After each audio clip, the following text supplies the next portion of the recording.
ngizoba mfishane ngeke ngize ngibe mude ngoba nalomoya ngathi uza mawala la. Izolo kade ngibuka i-interview ka-DJ Christos. Yabo. I'm sure uyamazi u-DJ Christos, mhlawumbe awumazi nje. Kungenzeka ukuthi awumazi, mhlawumbe uyamazi. Kodwa noma kuthiwa uyamazi, akekho relevant ngale ndlela le. Uyitshela ukuthi uyamazi kodwa eqinisweni uyistar ukunalento eyicabangayo. Yabo.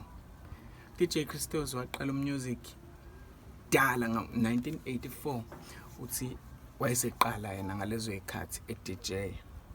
Umunye umlungu nje omhlophe. Kwenzeka kanjani ukuthi u-DJ Christos engadumi ngale ndlela ekumele edume ngayo kuze kube namhlanje? Kodwa kunomuntu oqala umculo manje mhlambe ngo-2003. Noma nje ngithi owazalwa ngo-2003. Mhlambe ke umculo oqala ngo-2018 kodwa lowo muntu udume ukudlula u-DJ Christos. Leyo nto ikutshela ukuthini in life. Ngiqala umculo ngo-1984 but angidumile lokhu okuqamile kodwa abantu they know ukuthi I'm here, I make good music and angiphuphi sidalo, yabo, ngoba vele angikho kuleso spotlight, yabo, so angixopheki. Tshela leyo nto leyo, tshela ngokuthi ifame comes and goes. DJ Christos by DJ nomunye wafo bambiza ngoba nguVini. Ya DJ no Vini, so bayibiza ngo DJs at work. Yabo. DJs at work and iqiniso basuke besemsebenzini laba abantu laba because indlela aba DJ ngayo ba DJ deep house deep house ayidependile kwe crew ukuthi ithi no ayidependile kwe crew njalo kubalandeli kuma fans ngithini mina crew ayidependile kuma fans ukuthi ijive kakhulu khona uzobona ngathi you are doing a good job as a DJ. No, they can DJ 2 hours nihleli nje lapha niphuzela iphuzo zenu niqhabulela nje iphuzo zenu bona they will just play music for you guys and pretty sure you will enjoy, yabo. So basitike nje intweni yabo. Ama-album abawakhiphile lapho bakhipha ama-album e-deep house, umculo ongaphaphile, umculo bathi umculo amaHrootman ongathandwa nanoma uba. Wena mawulalela endlebeni zakho ngathi umculo bora kanje. It's like you are listening to jazz music. Young people, they think jazz is bora and it's spiritual. It speaks to you.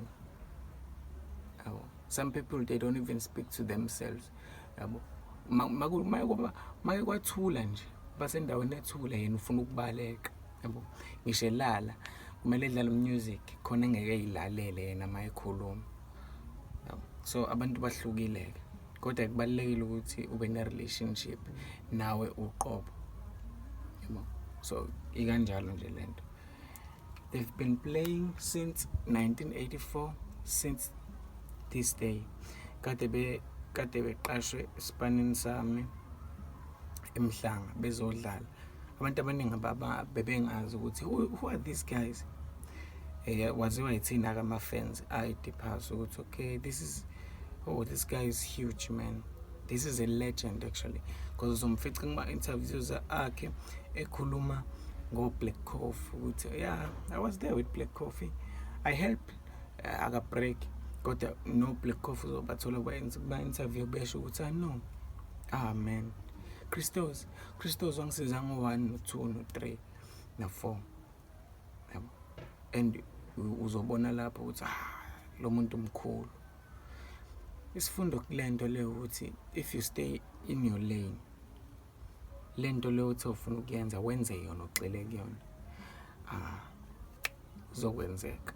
Kodwa mawuxima wenze into eningi, yake kuthiwa uDJ Christos kwafika iquiet mhlawumbe ngama-90s, no, sengenza iquiet manje kwafika amapiano 20 kwafika i-hip hop eMzansi yaba relevant ngala golden years of hip hop ngo-2015 lapho nje wathi no, I'm a hip hop artist now. Kwafika ilokhu njalo amapiano washintsha cabanga ukuthi ngabe manje akasekho, but he's still here. Why? He's consistent. Singisa sinzima manje uhlele entweni yakhe. Please subscribe. Engisiza kakhulu leyo nto.